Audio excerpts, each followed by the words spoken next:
इस वीडियो में मैं नेक्स्ट वीक के लिए ब्रेकआउट के स्टॉक के बारे में डिटेल में डिस्कशन करूंगा। जो भी मैं स्टॉक के बारे में बता रहा हूं वो जो है धूम मचा सकता है नेक्स्ट वीक तक। ओके, तो इसमें ज़बरदस्त लेवल्स बन रहे हैं, ब्रेकआउट के लेवल्स बन रहे हैं, जो कि मोमेंटम जो है आने वाले 1-2 वीक तक कंटिन्यू रह सकता है इन सारे स्टॉक में।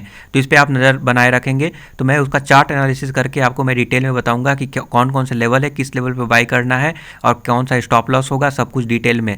सबसे पहले मार्क्सन फार्मा के बारे में देखते हैं। दोस्तों, मार्क्सन फार्मा 20% का अपर सर्किट यहाँ पे लगा है, देखने को मिल रहा है यहाँ पर।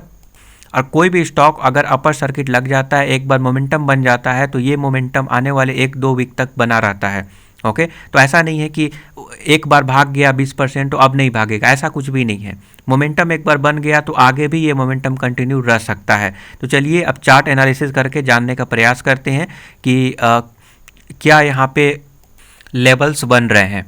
ओके, तो सबसे पहले हम यहाँ पे 1 डे का चार्ट पैटर्न में लगाऊंगा। 1 डे के चार्ट पैटर्न में मैं आपको यहाँ पे दिखाना चाहता हूँ। तो अगर हम मनी फ्लो इंडेक्स के बारे में बात करें तो मनी फ्लो इंडेक्स अभी भी ओवरबॉट जोन में नहीं गया है और ये अप ट्रेंड की ओर इशारा कर रहा है। तो आने वाले समय में और भी ऊपर जाने की पूरा पॉसिबिलिटीज़ यहाँ पे देखने को मिल रहा है। ओके, तो ये मोमेंटम आगे भी कंटिन्यू रह सकता है। अगर आरएसआई देखें तो आरएसआई अभी 70 के ऊपर जस्ट निकल गया है। इसका मतलब ये है कि मोमेंटम तब तक बना रहेगा जब तक कि ये फिर से 70 को कट करके नीचे ना आ जाए। तो ज़बरदस्त देख सकते हैं, ये लाइंस आप देख सकते हैं। तो इस तरह से मोमेंटम बनने की पूरा उम्मीद यहाँ पे देखने को मिल रहा है। अगर हम यहाँ पे चार्ट में देखें तो अगर हम हिस्टोग्राम का डाइवर्जेंस देखें तो यहाँ पे देख सकते हैं ये ज़बरदस्त निगेटिव यहाँ पे देखने को मिल रहा है। और जो दोनों के बीच का गैप है, जो सिग्नल लाइन और MACD लाइन के बीच का गैप है, वो बहुत ही कम देखने को मिल रहा है। और आने वाले समय में ये कट करेगा तो और भी तेज़ी कंटिन्यू रह सकता है। तो ये तो शुरुआत है, 20% का अपर सर्किट लगा, ये तो शुरुआत है, अभी और भी बहुत कुछ होना बाकी है। अगर मैं यहाँ पे बुलिंजर बैंड दिखाऊँ तो बुलिंजर बैंड को तोड़ जरूर दिया है, बट ये जो है तेज़ी आगे भी कंटिन्यू रहेगा। और एक चीज़ और आप देखेंगे, यहाँ पे आप देखेंगे दोस्तों कि ये जो ऑल टाइम हाई है, ऑल टाइम हाई नहीं, ये जो लेवल्स है ऊपर का जो टॉप देख रहे हैं, इसको भी ये तोड़ चुका है।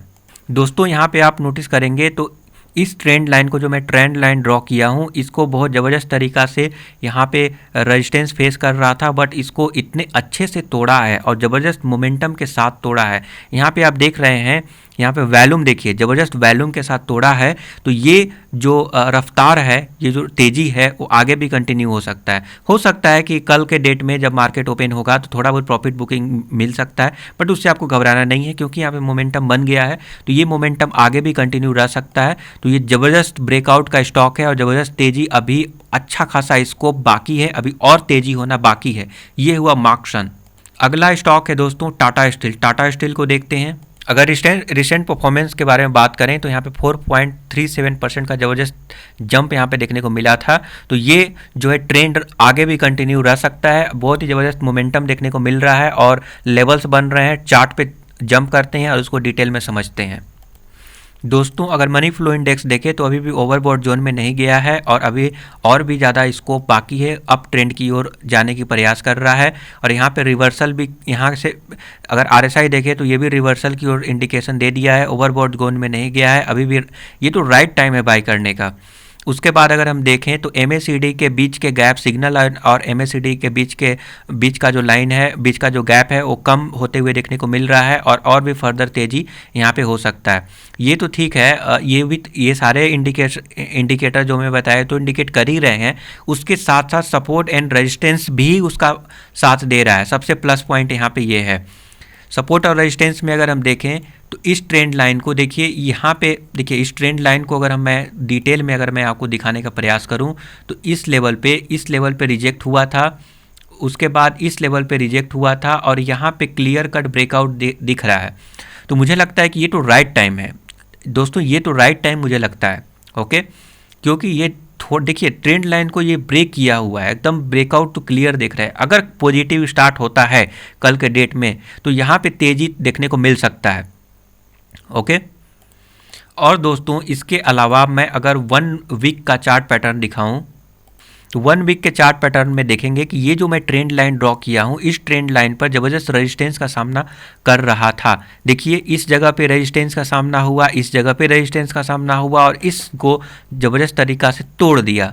ठीक है, ये ट्रेंड लाइन को भी तोड़ दिया है, तो ये क्लियर कट ब्रेकआउट है और ये ट्रेंड कंटिन्यू रह सकता है। तो 1 वीक के चार्ट पैटर्न में भी यहाँ पे ब्रेकआउट देखने को मिल रहा है। अगर मैं 1 मंथ का चार्ट पैटर्न दिखाऊं तो 1 मंथ के चार्ट पैटर्न में भी यहाँ पे आप नोटिस करेंगे कि इस जगह पे रेजिस्टेंस का सामना करना पड़ा, इस जगह पे रेजिस्टेंस का सामना करना पड़ा और ये ट्रेंड लाइन में इस जगह पे ज़बरदस्त तोड़कर ये ब्रेकआउट दे चुका है।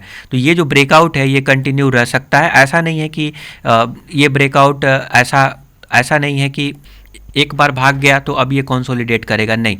मुझे लगता है कि और भी तेज़ी बनने की पूरा उम्मीद यहाँ पे है, तो इस पर नज़र बनाकर रखिए। और भी तेज़ ग्रो कर सकता है टाटा स्टील। दोस्तों एक बार समझ लीजिए कि मोमेंटम अगर बन जाता है एक बार, तो ऐसा नहीं है कि वो तुरंत कंसोलिडेशन फेज में चला जाएगा, नहीं। ये मोमेंटम कुछ दिन तक बना रहता है। That's the interesting thing.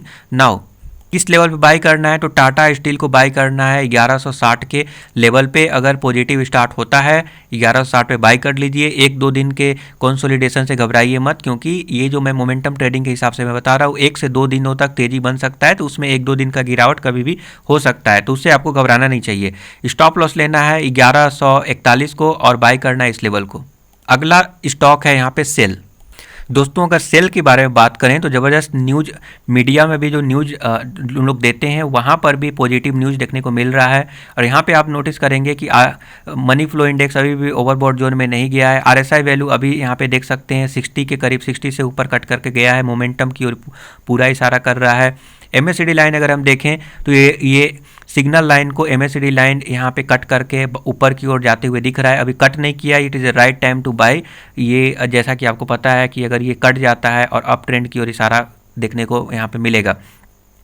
और ये दोनों के बीच का गैप अगर हम देखेंगे, हिस्टोग्राम का डाइवर्जेंस तो बहुत ही कम देखने को मिल रहा है। तो अभी तो स्टार्ट हुआ है, अभी तो ये तो ऊपर जाना तो अभी और बाकी है, अभी और भी तेज़ी कंटिन्यू रह सकता है दोस्तों। ओके, तो कई सारे रीजन हैं जो यहाँ पर ब्रेकआउट की ओर इशारा दे रहे हैं। नाउ दोस्तों यहाँ पे देख सकते हैं, मैं यहाँ पे मंथली चार्ट पे आया हूँ। मंथली चार्ट पर भी यहाँ पे नोटिस करेंगे तो इस जगह पे देख सकते हैं, इस जगह पे सपोर्ट लिया, इस जगह पे सपोर्ट लिया, इस जगह पे सपोर्ट लेकर कट कर दिया। तो यहाँ पे आप देख सकते हैं ये अप ट्रेंड की ओर यहाँ पे बना हुआ है और इसका पैटर्न कुछ इस प्रकार है दोस्तों। इसका पैटर्न बहुत ही शानदार देखने को मिल रहा है। नीचे गया, फिर ऊपर भागा, फिर नीचे, फिर ऊपर, फिर नीचे, फिर ऊपर, ऐसे करके भाग रहा है।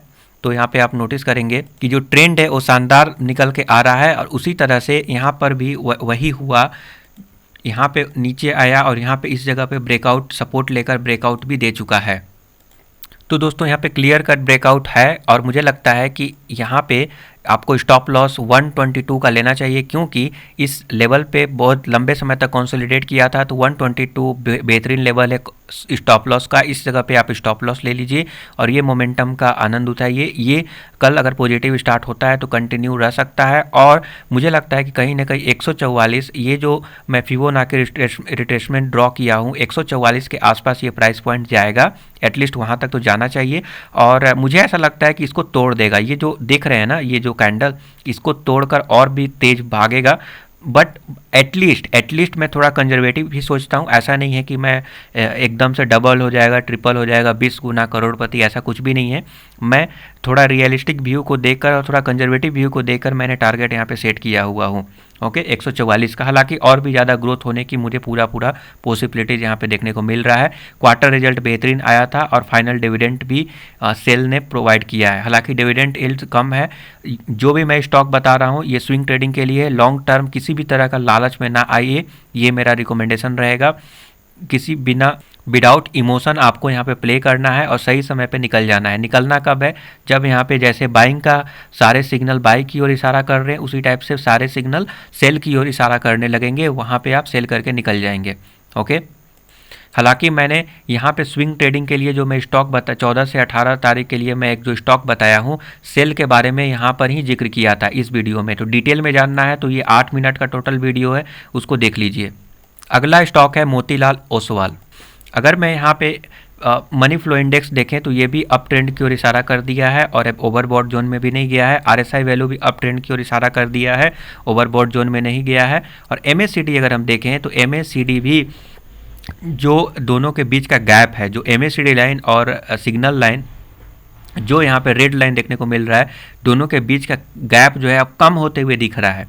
ठीक है, यहाँ पे कम होते हुए दिख रहा है। हालांकि it is not a clear indication कि ये जो है ऊपर ही जाएगा according to the MACD, but still ये रिवर्सल का इंडिकेशन थोड़ा बहुत दे दिया है। अगर कल भी पॉजिटिव स्टार्ट होता है तो इसमें भी ये दोनों के बीच का गैप भी कम होते हुए दिखाई देगा। इस केस में तेज़ी बन सकता है। नाउ अगर हम यहाँ पे नोटिस करेंगे तो ये इसका जो पैटर्न है, ओके, पहले यहाँ पे नोटिस करेंगे कि बुलिंडर बैंड के ऊपर अभी नहीं गया है, बुलिंडर बैंड के अंदर में ही ये चल रहा है। इसका मतलब ये है कि अभी फर्दर तेज़ी हो सकता है, बुलिंडर बैंड के अपर रेजिस्टेंस को तोड़कर और आगे जाएगा। और ये जो मैं ट्रेंड लाइन ड्रॉ किया हूँ काफ़ी लंबे समय तक, मैं एक 1 डे का चार्ट पैटर्न यहाँ पे लगाया हूँ। 1 डे के चार्ट पैटर्न में ये लंबे समय तक कंसोलिडेशन किया था और नीचे की ओर डाउन ट्रेंड में था। उसके बाद जो है यहाँ पे एक रिवर्सल का इंडिकेशन दिया है। अगर ये यहाँ पे कैंडल देखें, उसके बाद का ये ऐसा कैंडल, ये क्लियर कट रिवर्सल का इंडिकेशन है, तो मुझे लगता है कि और भी तेज़ ये जा सकता है। तो यहाँ पे आपको क्या करना है, आपका क्या स्ट्रेटजी होना चाहिए, कौन कौन सा लेवल है, चलिए डिस्कस कर लेते हैं। तो दोस्तों टेलीग्राम में सब कुछ मैं यहाँ पे बता दिया हूँ। मार्क्सन में स्टॉप लॉस 81 रखना है, टाटा स्टील को 1160 में बाई करना है, स्टॉप लॉस रहेगा 1141, और ग्लेन मार्क में बाई करना है 654 पे, स्टॉप लॉस रखना है 650। मोतीलाल ओसवाल को बाई करना है 816 और स्टॉप लॉस रहेगा 775। सेल को बाई करना है 135 में, स्टॉप लॉस रहेगा 122, टारगेट रहेगा 144। अब यहाँ पे कई सारे अदर स्टॉक में मैं टारगेट इसलिए सेट नहीं किया हूँ क्योंकि अभी टारगेट बताना सही नहीं रहेगा। मोमेंटम कब तक कंटिन्यू रहता है, नो वन नोज। तो अगर क्लियर इंडिकेशन मिलेगा टेक्निकल की मदद से तो आप वहाँ पे निकल सकते हैं। अगर आप मेरे चैनल से जुड़ेंगे तो मैं आपको करेक्ट टाइम भी बता दूंगा, क्योंकि स्विंग ट्रेडिंग में रोज़ रोज़ कंसंट्रेशन के साथ जो है स्क्रीन पे हमेशा आपको देखने की ज़रूरत नहीं होता है। आप जो है डे के एंड में आप देखेंगे स्टॉक पे क्या चल रहा है, क्या एक्टिविटीज़ हो रहा है, प्रॉफिट हुआ, लॉस हुआ, क्योंकि आप स्विंग ट्रेडिंग कर रहे हैं और 1 से 2 वीक तक आप होल्ड करेंगे इस स्टॉक में। लॉन्ग टर्म के लिए तो आपको बिल्कुल भी मैं रिकमेंड नहीं करूंगा। हालांकि 1-2 स्टॉक है इसमें से बेहतरीन जो आप लॉन्ग टर्म के लिए फिर भी जा सकते हैं। तो वीडियो लंबा हो जाएगा तो इसलिए उसके बारे में फंडामेंटल में डिस्कशन नहीं कर रहा हूँ, बट स्टिल मैं बोलूँगा कि इसमें से मोस्ट ऑफ द स्टॉक जो मैं स्विंग ट्रेडिंग के लिए बता रहा हूँ वो यहाँ पे शॉर्ट टर्म के लिए है, इमोशन लेस होकर, विदाउट इमोशन। ऐसा नहीं है कि 1-2 साल तक होल्ड करेंगे, अगर अच्छा रिटर्न दे दिया तो मेरा फेवरेट हो गया, ऐसा बिल्कुल भी नहीं है। ये सारे स्टॉक को होल्ड नहीं करेंगे, उसके बाद ही आप एंट्री करेंगे, राइट टाइम पे बाई करेंगे विथ नो इमोशन।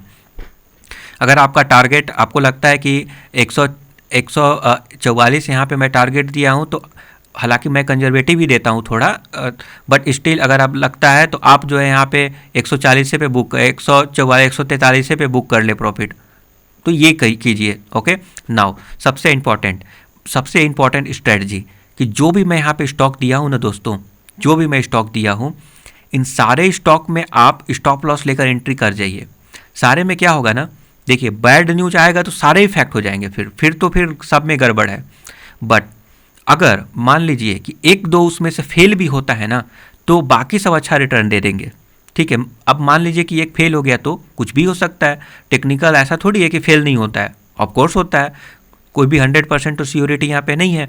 तो यहाँ पे आपको क्या करना है कि जो भी मैं यहाँ पे लेवल दिया हूँ, सारे लेवल में आपको एंट्री कर लेना है। ठीक है, सारे स्टॉक में एंट्री कर लेना है, और अगर 1-2 नहीं भी, 1 आंख नहीं भी चलेगा तो आपको परेशान नहीं होना चाहिए। अगर 1 लाख रुपया है तो आप डाइवर्सिफाई कर लीजिए इन जो A1 2 3 4 5 ये 5 स्टॉक में डाइवर्सिफाई कर लीजिए। ओके दोस्तों, अगर लॉन्ग टर्म के लिए कोई स्टॉक चाहिए तो ये हमारा प्लेलिस्ट आप देख सकते हैं, बहुत ही ब्यूटीफुल और बेहतरीन प्लेलिस्ट है दोस्तों। यहाँ पे कई सारे स्टॉक के बारे में मैं डिटेल में डिस्कशन किया हूँ और यहाँ पे वेबसाइट का भी लिंक है। लाइक आप यहाँ पे जाकर आप देख भी सकते हैं, पढ़ भी सकते हैं। तो यहाँ पे ब्लॉग का भी लिंक यहाँ पे दिया गया है। कई तरह के वैरायटी ऑफ जो है स्टॉक के बारे में डिस्कशन किया हूँ, कई सारे पोर्टफोलियो हैं यहाँ पर, तो आप इसको भी स्टडी कर सकते हैं। लॉन्ग टर्म के लिए जो भी मैं बताया उसमें से कुछ स्टॉक ही, एक दो स्टॉक ही लॉन्ग टर्म के लिए अच्छा है, अदरवाइज लॉन्ग टर्म के लिए तो मुझे पर्सनली पसंद नहीं है। बाकी आप समझ लीजिए। Thank you for subscribing the YouTube channel. Have a nice day.